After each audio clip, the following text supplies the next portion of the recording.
Hooray! So I promise this time no lawyer talk. But we're going to talk about this idea in the social world of takers versus makers. And as they've said 1,000 times, my name is Hultgren. I'm the director of social media and content marketing for the MLive Media Group, the sales and marketing side of MLive.com, if you don't know that there's two different companies. And very quick bio, I went to Hope College, mastered in terrible haircuts, that's me over there. Got my master's degree at Grand Valley and then got into radio. And when I was in radio, I worked in Grand Rapids at a radio station called 104.5 SNX or WSNX. And while I was there, I did a lot of what you guys do, a lot of events. And so I was hanging out with people like Ed Sheeran, Beyonce, Justin Bieber, Macklemore, Run DMC, The Fray, Baby Bash, Matt Kearney, et cetera, Mike Posner. And I share that with you not as a humble brag, but to say, obviously when I was doing this, lots of people wanted to be my friend, right? They all wanted tickets. And then I decided to go to MLive 4 years ago. And like a Thanos snap, all those people left. They don't want to talk to me anymore, right? They totally ghosted me. And you guys have a lot of these people in your life too. You know, that person who always wants to borrow money from you. This ad that sits in front of the YouTube video that you want to watch. Whatever this is. This pop-up, right, which makes you feel when you jump online like you're continually Charlie Brown. When we're doing stuff in the social space and we're marketing to our peers or to our customers, we want to act like the person who's excited to help you move, the person who hand writes thank you notes. And we want to go, when we're dealing with social and creating campaigns that connect with our customers, we want to stop feeling like this dog. And we want to feel like this guy. Right? All right. So what we're going to do today, guys, is we're going to talk about doing work that matters for people who care. The thing where I think most people get hung up on the internet is they think it's the internet, so I should talk to everybody. You don't need to talk to everybody. You need to talk to only the people that you need, right? This is a room of 80 people who get a lot of stuff done in the state of Michigan.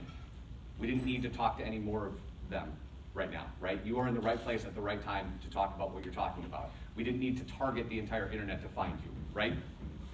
But if you're targeting on the internet, this is just from Facebook. There are 6 million advertisers in the Facebook platform.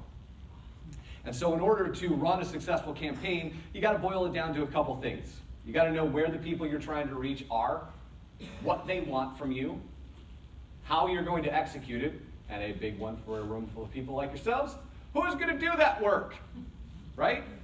Who's going to do it? How they're going to respond to whatever you're going to make, and that we're not going to waste their time because they're being bombarded with $37 billion in ads this year alone. Online, $37 billion, right? This is what that looks like in traffic. This is every 60 seconds on the internet. I do not know who these people are, but they have a much more exciting life than I do. If you can't see that in the back, that's 1.1 million Tinder swipes every 60 seconds. It's a lot of swipes. Okay, so if you guys are creating an ad campaign and you own your own website, meaning you have the back-end access to it, these next two things are non-negotiables. We just talked about GDPR and how we track. If you're not tracking, you're not actually doing marketing in the digital space. So these next two are non-negotiables. One of them is you have to have AdWords and analytics on your website if you're going to run anything in the Google ecosystem. And the other one is this one, the Facebook Pixel, right? Because we want to track what the Facebook Pixel does, same thing that Google does. Anyone who goes to Facebook and visits your page and then goes back to your website, you're starting to make connections so that you can market to them later or re-message them, right? And what we're doing is we're building a customer journey. Awareness at the top, advocacy at the bottom. You can make it look like a funnel, you can make it look like a road, you can do whatever, but the steps are the same no matter what words are down here, friends, and lots of people use a lot of different words when they use a marketing funnel. It doesn't really matter. It's people don't know who you are over here, and people love what you do over there and can't stop talking about it, right? We've been here for 3 days, and almost every single person that stands up here talks about how great this place is. That's advocacy, right?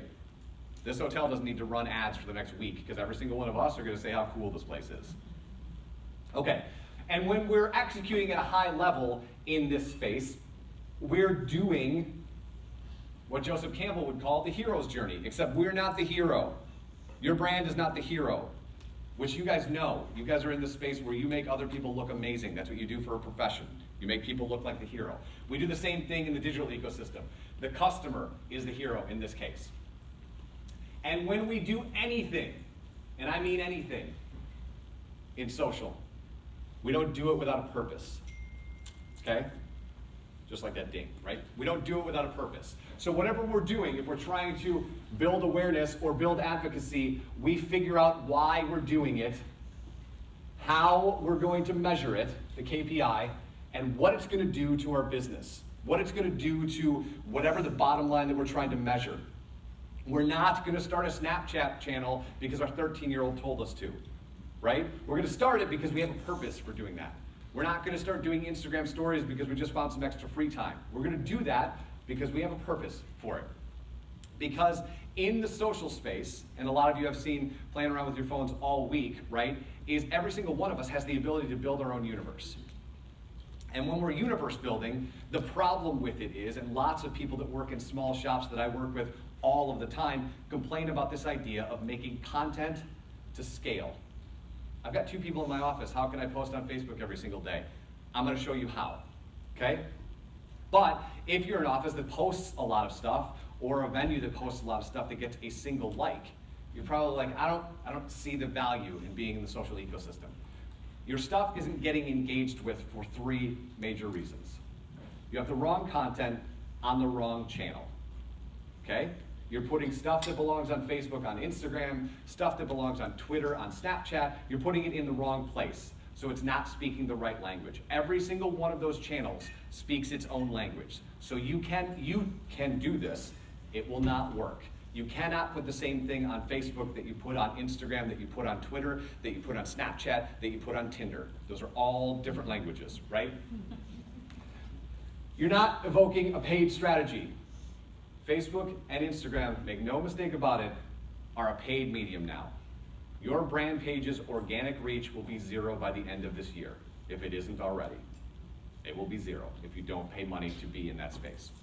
Now, you still don't have to pay to be in that space, but your stuff is going to work less and less and less and less and less until people don't see you anymore. Or your content just isn't very good. Some rooms I use a different word, right? But it's not very good, and that's why people aren't connecting. So we're going to walk through some of the reasons and some of the ways you can make your content better, because all 3 of these are easy fixes. And they're easy fixes and important fixes because by 2019, there will be more content consumption on the Facebook app than television. 2019 is 76 days away. Okay? More will happen here than will happen here. Here's the good news. If you're just starting out or you've had a couple channels that are fledgling or just aren't working very well, pick one of them and go excel at it first. Just pick one. Because if you can win in one space, that becomes infectious. You know, if you just started this job and you have one meeting that's successful, what do you want to do next? Either make that meeting better or go do another one, right? Pick one first and start executing at a high level. I would highly suggest Facebook because it's the biggest one right now. As I said earlier, we're not going to duplicate content. This is content that Star 105.7 out of Grand Rapids posted exactly the same on Facebook and Twitter. You don't want to do this, 1, because they speak different languages. 2, why would somebody follow both channels? They wouldn't, right? They're not going to follow both channels. So, the number one question I get when I get in these rooms and I start talking about content and social and everybody being a publisher is, what do I make? What do I start building? And here's what I tell people. Again, we're not going to make anything unless it has a purpose. And we're going to make it with intent and understand how to measure it. Every single one of you in here is a professional human being who has to measure something at the end of the day. Was this event successful or wasn't it? And if it wasn't, how do we fix it? And if it was, awesome. How do we repeat that? So we're going to talk about this fancy marketing term of macro content versus micro content. So macro content would be this event. Micro content would be each one of these individual talks that you would have access to in some sort of newsletter, if that's what you wanted to do, right? So I was just in Grand Rapids talking to the Association of Realtors, who have a really scary name that's GRAR, but they don't use a dinosaur, and I don't know why. But every single one of them, as I did an audit. So what I tend to do when I get in these rooms, guys, is I start to look at the social channels and kind of see what are the commonalities, what are people posting. So when I was in this room, I saw that most of them had posted this story. Grand Rapids, 7th best mid-sized city for home buyers. But if everybody's posting it, what makes yours special? Well, nothing really, and honestly, the Grand Rapids Business Journal that wrote this article is getting more play out of that than you are, right? So what I showed them is what I would have done if I was in their position. What I would have done is I would have totally posted the article because people are talking about it. And then I would have gone throughout the city of Grand Rapids and on my phone that I'm doing right now, every single video I shoot, this is just extra, but every little video I shoot is shot on this device right here with a lens. I don't use anything else. So I would have shot a video, 90 seconds walking around the city of Grand Rapids, explaining why it's the 7th best mid-sized city in the country. Then, while I was doing that, I would take photos on Instagram of my 5 favorite places in Grand Rapids and put them on Instagram as a carousel. I would go to Google and pin the 7 hottest neighborhoods in Grand Rapids and take a screenshot of that. And then I would put that screenshot on my website with a blog that explained why those neighborhoods were hot. And because I'm a realtor and I've done this a lot, this would take me 60 minutes to do, right? But I took one piece of content and turned it into 5 chances to touch a customer. And that's what I do all of the time, is show people how to do this, because this is what everybody is looking for. If you watch how you consume on Instagram or Facebook, you're looking for some sort of content that interests you in some way, shape, or form, whatever that is. If somebody can produce more of it at scale that's interesting and tell a better part of the story, you're probably going to be gravitated towards them more often than not. So this last March, because I'm a man-child, I did a series of talks about what Fortnite can teach you and the secret of repeat customers. I love the laughs. I did this for a couple reasons, guys. One, because this is literally the biggest thing on the planet right now. Okay? Care to guess how much money this free game is making this year? Fortnite is a video game that you download for free. That's going to make $4 billion this year. So there are lessons there. They give away their best product for free and made $4 billion. Who wouldn't want to do that, right? So what I showed these people is like, okay, I'm going to go into a room and I'm going to do a keynote about how Fortnite can teach you repeat customers, right? Then I took a photo of the notes that I do before I prepare for this, because I handwrite all my notes so that I don't have to have them up here. And so I showed all the notes so that you can have them. I put the whole thing on YouTube in case somebody finds it. I did a 1-minute synopsis of my 5 points and put that on Facebook. I took the audio that I had already recorded and put it into a podcast form. I put the written version of it on LinkedIn so somebody could read it. And then because, again, man-child, I played Fortnite. Yeah. And I put it on Twitch. And then when I got killed, I put that on Twitter so people could see the funny way in which I was killed because I'm too old to play Fortnite, right? And then what I did, guys, is I go and see what happened. So only using the free things that Facebook provides me, right? I went to Insights and I started to see, oh, okay, page views are up and reach is up and likes are up and engagement is up. That's awesome. Video views are down. Maybe I should think about that and do something different if that's what I was actually trying to measure. But I start looking at this and go, okay, what story does this tell me?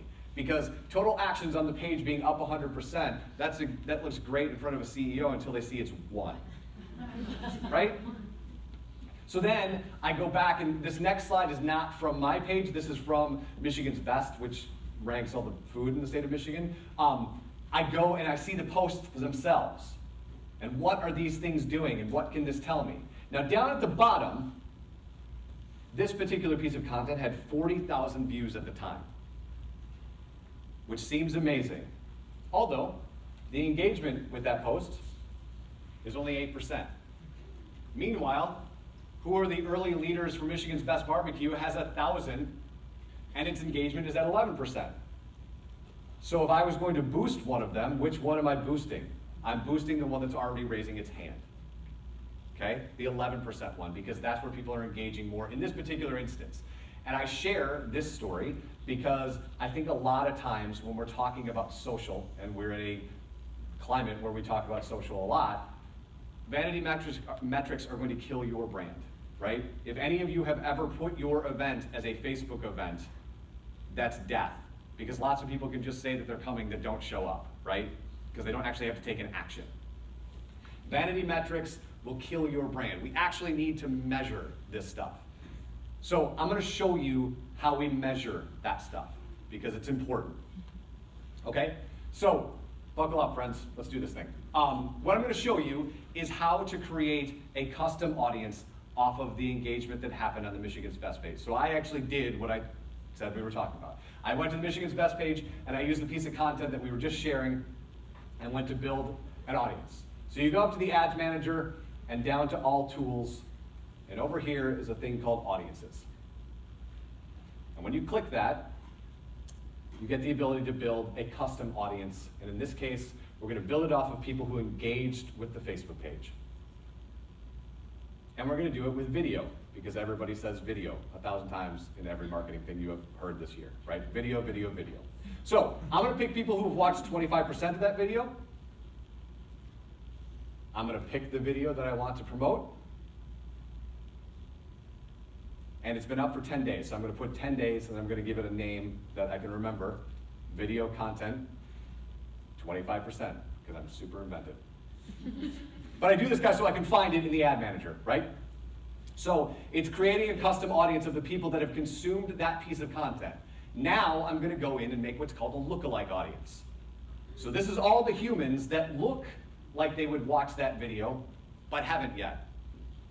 I'm going to pick the United States. I know that went by really quick, but I'll go very slow. I'm going to pick the United States as the geography, and I'm going to ramp it up to 10%. I may not even show it in here. I'm going to ramp it up to 10%. So 10% of the population of the country that would consume that video.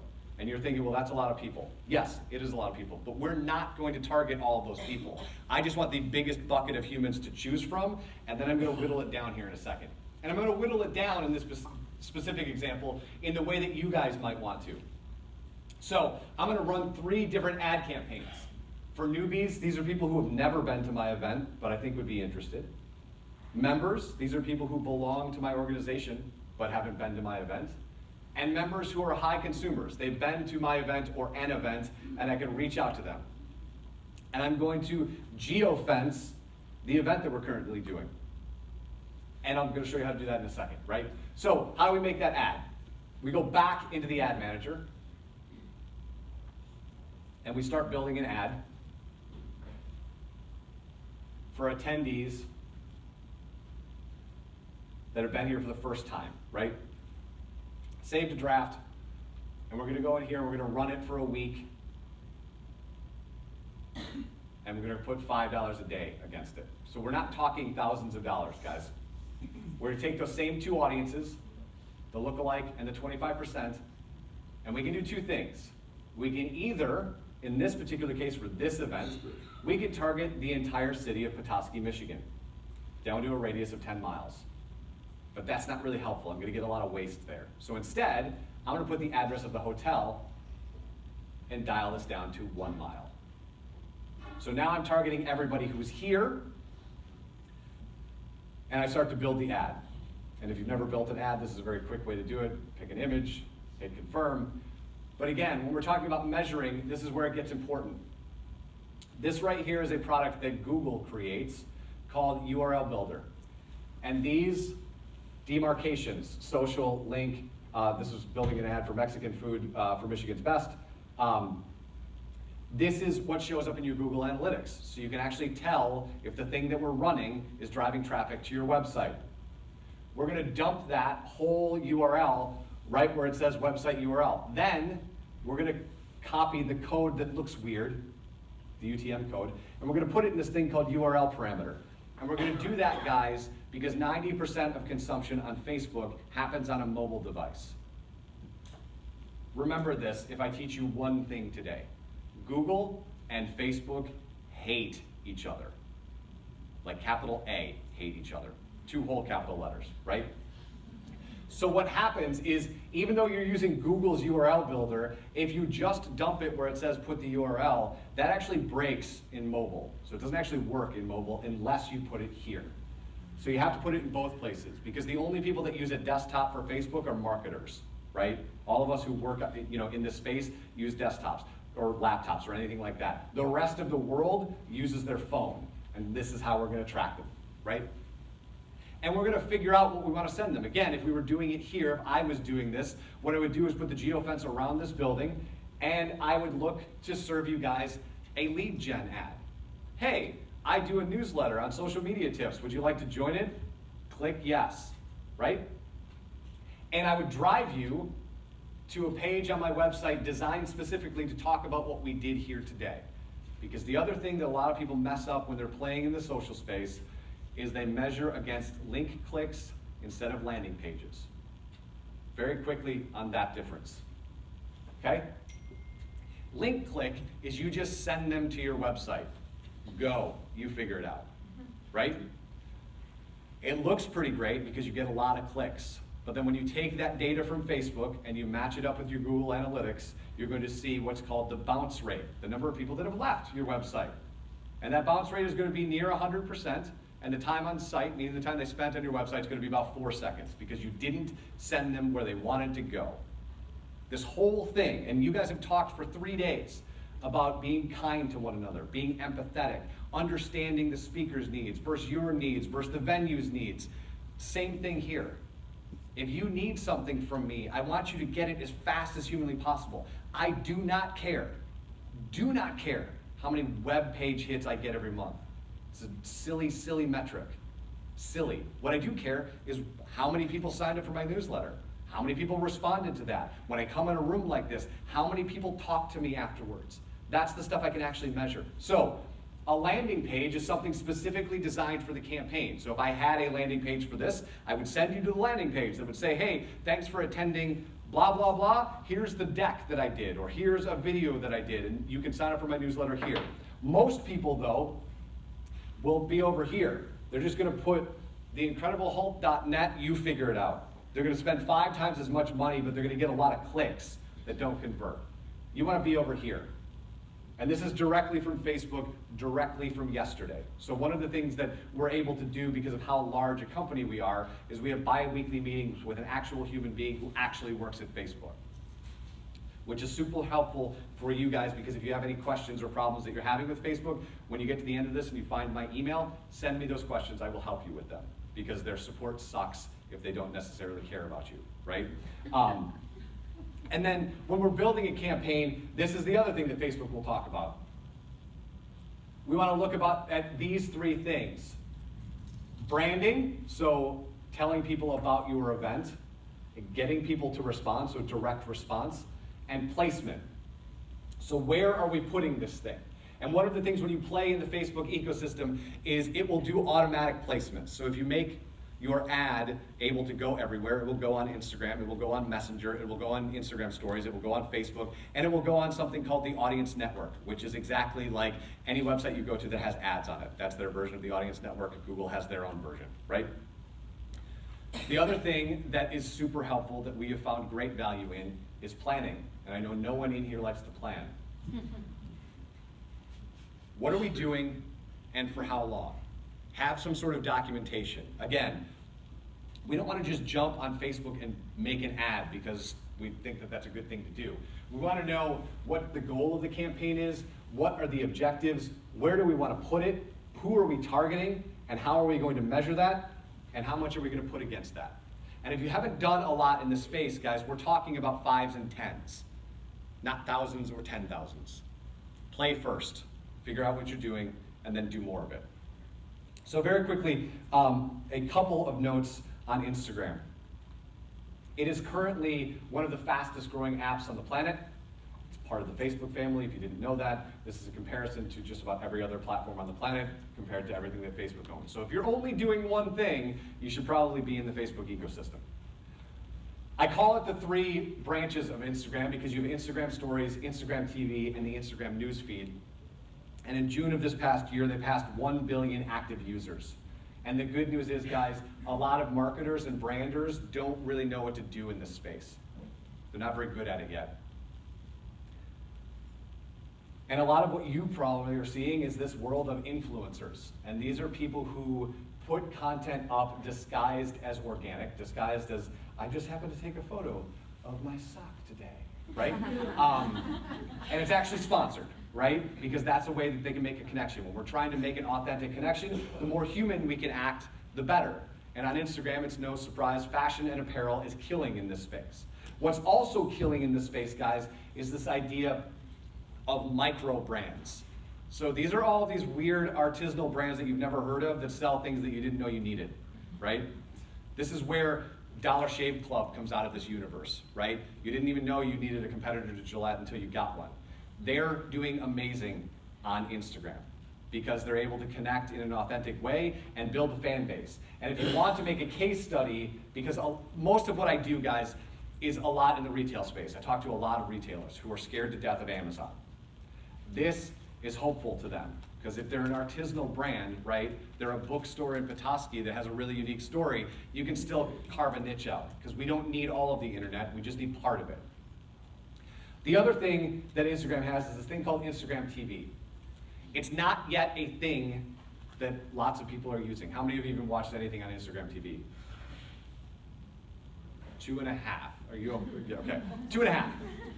Okay, so what this is, guys, is long-form storytelling that looks like Instagram stories.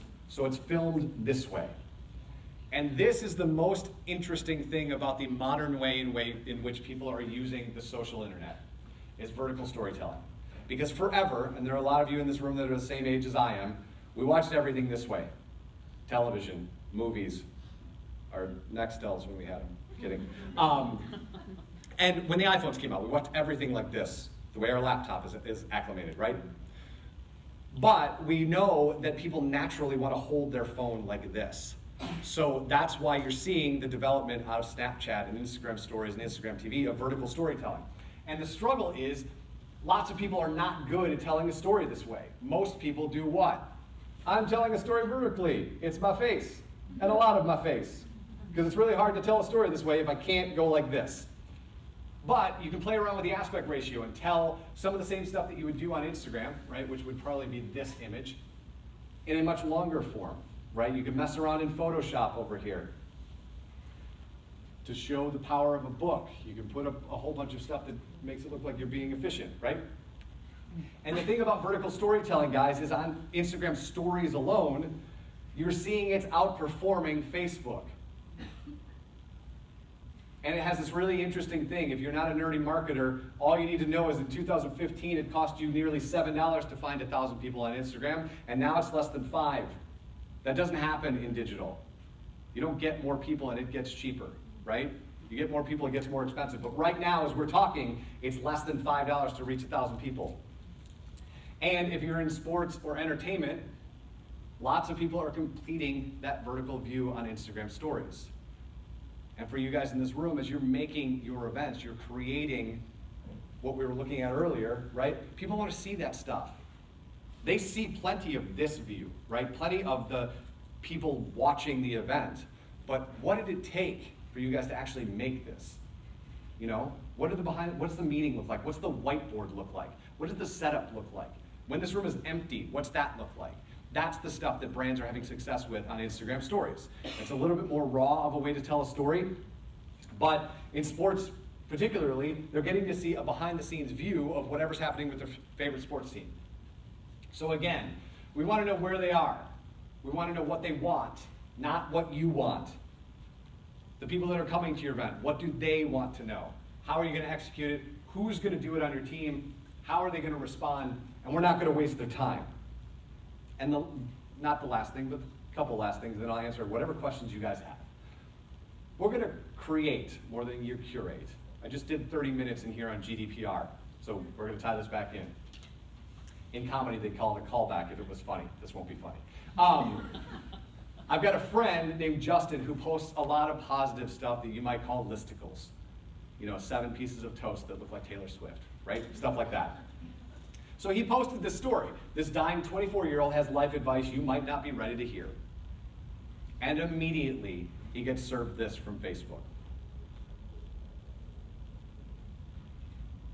In the middle here, it says, you must not accept anything of value to drive traffic to an app or a site that engages in, quote, traffic arbitrage, or contains a disproportionate volume of ads relative to content.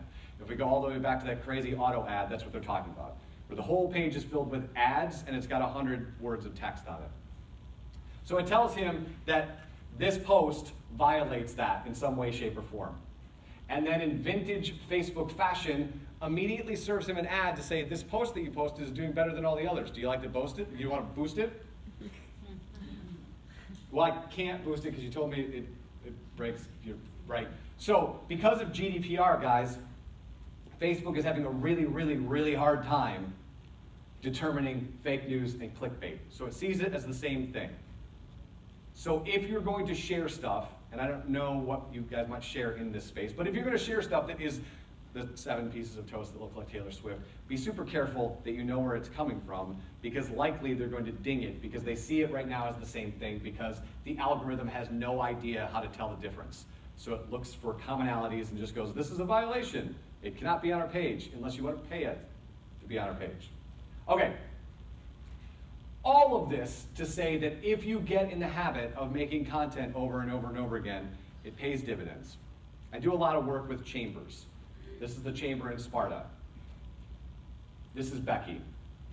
Now, she hates that I'm using this photo, but there's a purpose. I was out at the Sparta chamber delivering a talk very similar to this 2 years ago. And I talked to them about this idea of everyone's being a publisher, and you should get on video, and you should start making some stuff, because it matters if you make stuff.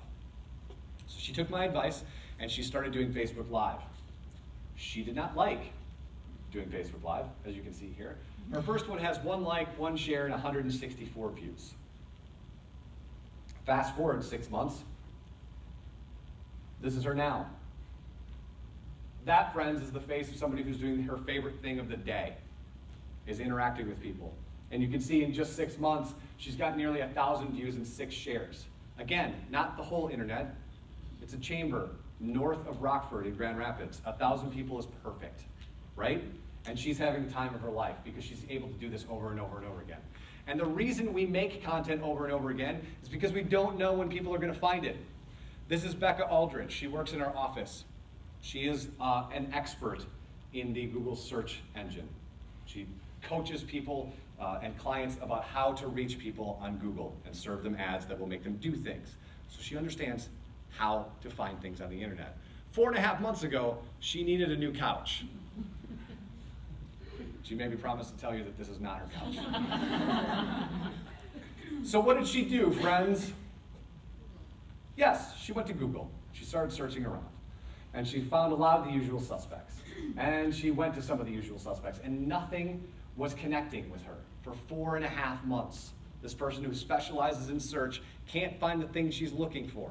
Until one night, she's on her couch, I assume drinking a glass of wine and watching something on Netflix, and she finds this on Instagram. It's a company called Interior Define. And she goes, well, this is interesting. I really like this couch. I'm going to go to their Facebook page to see what they're all about. And once she goes there, she clicks on their website, and she sees that she can order free swatches. I usually do a joke about swatches in a room with more men, but there aren't, so I'm going to bypass the swatch joke, right? And she orders a bunch of them. What she doesn't realize, though, is that they give complimentary design advice. But she doesn't need to know that, because the next morning they call her. And they say, hey, Becca, last night at 1 in the morning when you were watching Netflix and drinking wine, you were on our website. And you ordered a bunch of these swatches. I've got like 5 more that I think go with that. Would you like me to send them to you? And she's like, well, yeah, this is amazing. And the woman's like, hold my beer. We also do this.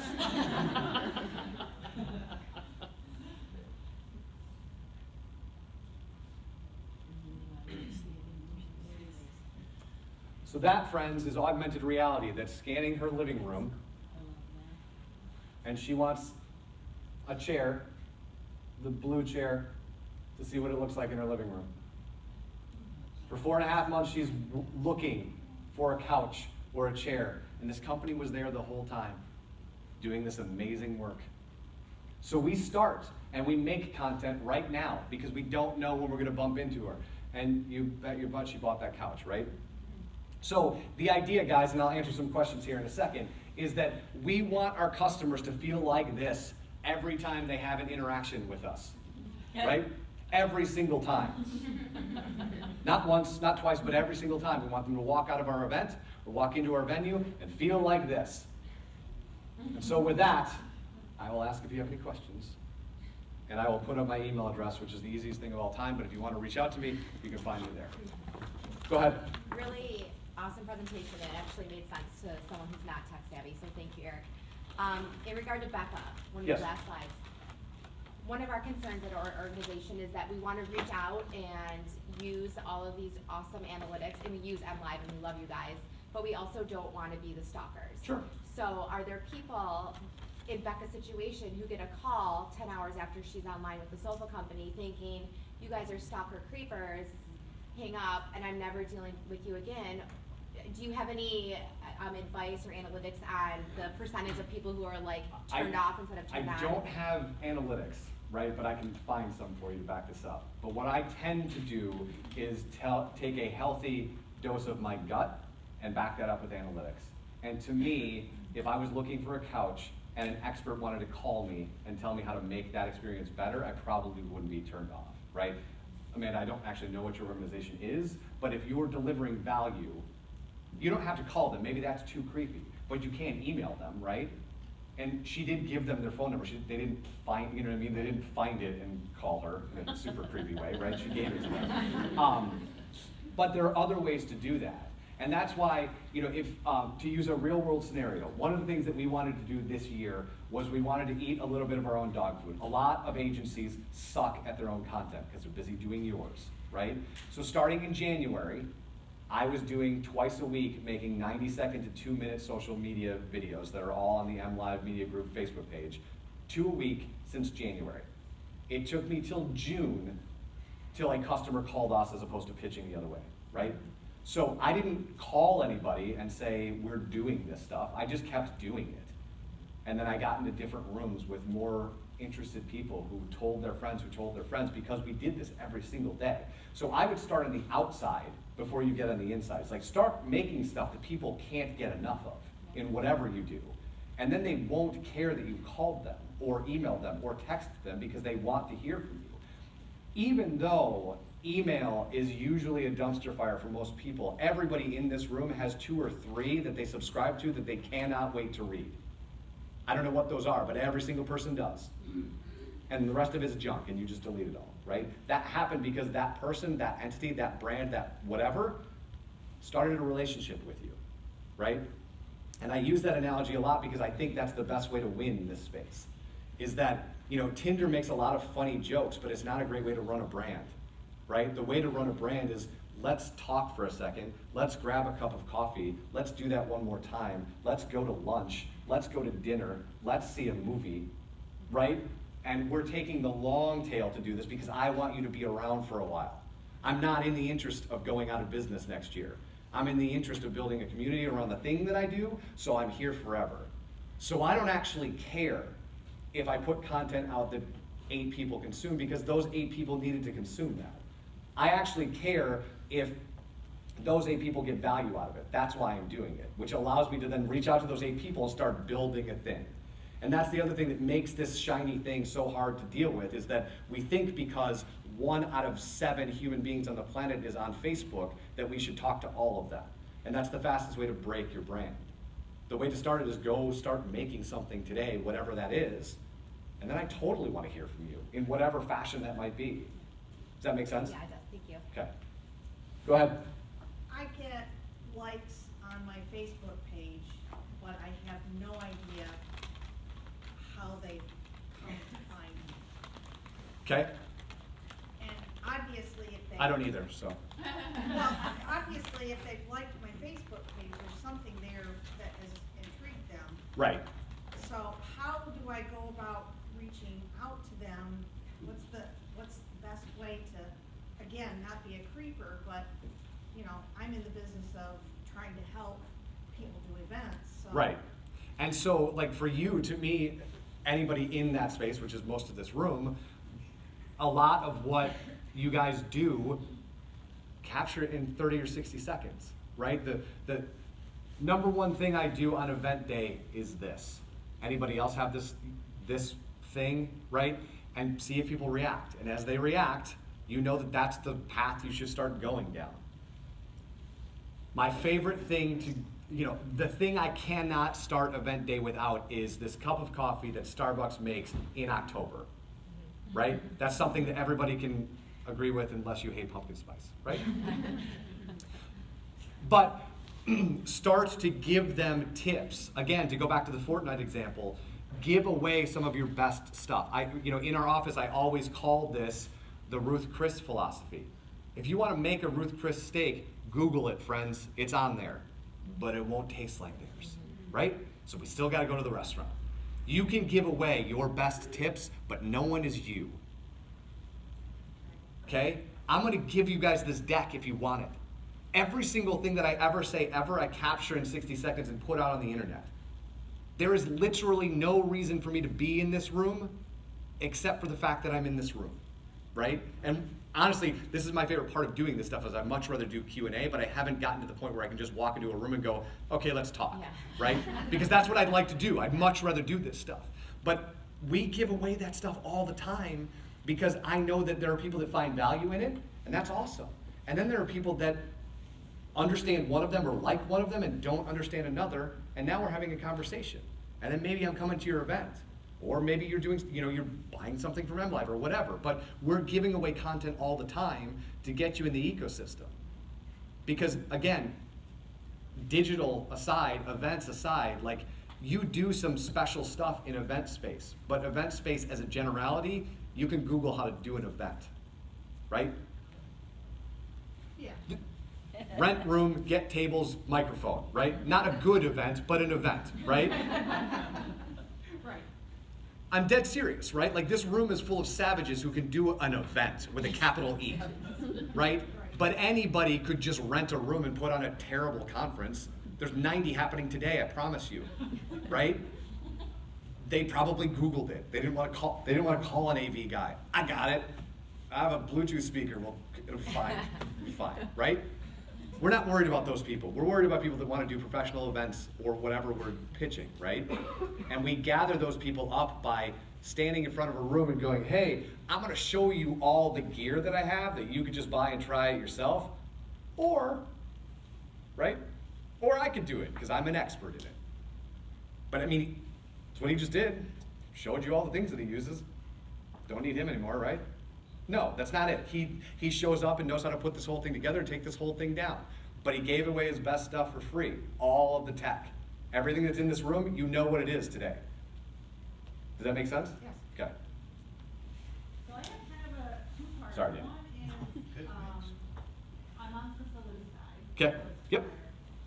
But to identify, is there some way to identify, is it that person that should be doing it? Is there qualifications that should come with the person that we should seek out?